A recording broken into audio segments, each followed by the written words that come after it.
minu kell näitab juba 1 minut pärast kella 7, aga pole hullu. Siin siis Transi pink ja see kohtumine on ka alanud. Levadia siis koduvõistkonnana rohelises vormis pallimängu pani Valneri väravasuule, mitte Oliver Ani.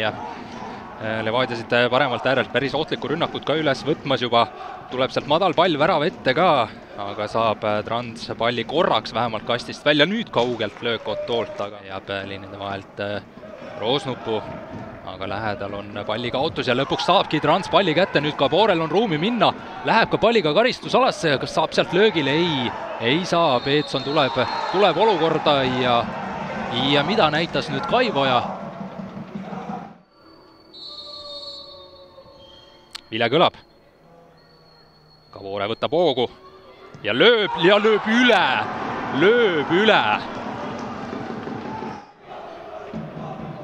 Järvelaidi karistuslöök karistusalasse ka, pääseb sealt Peetson peaga suunama. Kontrollib Trans neid palle üsna hästi.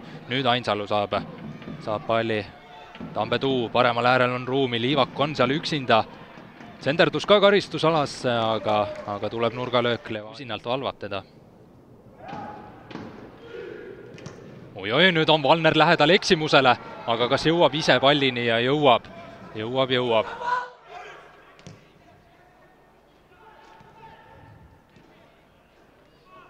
Tambetuu hästi pöörab nüüd, aga Apsevi pealt ennast maha. Läheb nüüd suunaga kasti ka, läheb kasti ja lööb!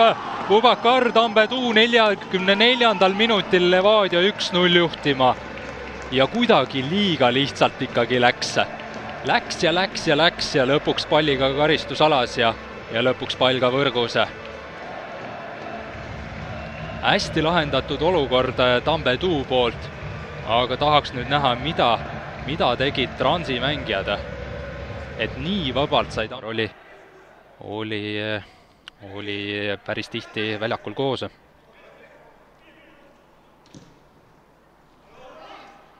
Lopes Gomes. Otto võtab vasakult äärelt rünnakule kaasa Järvelaidi. Ottoolt löök ja läheb 2-3 meetri jagu väravast mööda. Leiab Roosnupu. Roosnup saab palli omaks, pöörab ka. Ottool on nüüd ruumi.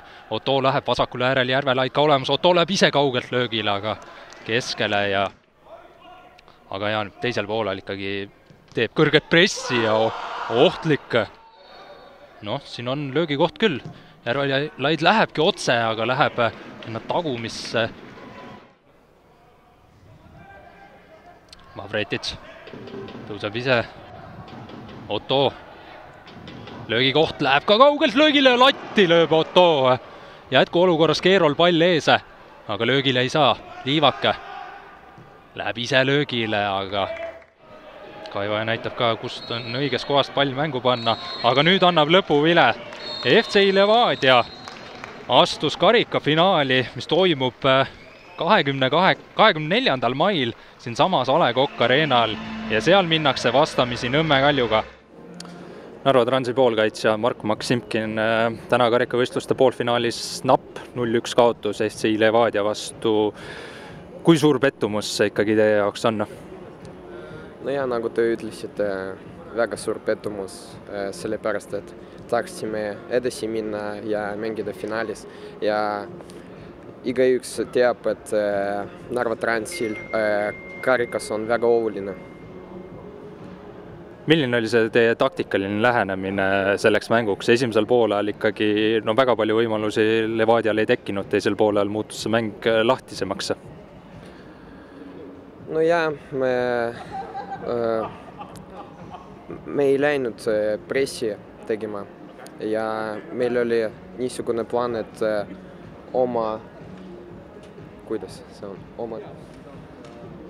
pressi ei minne, lihtsalt panne pikad pallid ja teise palli mängida. No teisel poolel tegelikult ega teil endal ka nüüd väga palju võimalusi ei tekkinud, et millest puudu ei, et ikkagi ohtlikuks saada Levadiale? Meil oli penalti olukord ja teisel poole ajal, nagu me mäletan, oli väga ohtlik üks olukord. Nurgalöögid ka olid, aga kahjuks ei saa lüüa. Suures plaanis ega teie jaoks ju midagi katki ei ole, teil liigas on praegu hooaeg päris ilusti läinud. Seesama tabeliliider Levadia on ainult 6 punkti kaugusel, et saate nüüd ilusti Premium-liigale keskenduda. No ja peame edasi liikuma ja kõvasti tööd teha. Tere Rasmus, palju õnne, 1-0 võit, olete taas karikafinaalis. Ei tulnud lihtsalt see mäng, aga ei peagi tulema. Aitäh, ei tulnud lihtsalt. Mis teile selle võidu siis täna tõi?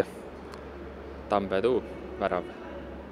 Esimesel poolel oli päris keeruline teil seda Transi keskvälja plokki lahti muukida. Miks see nii keeruline oli?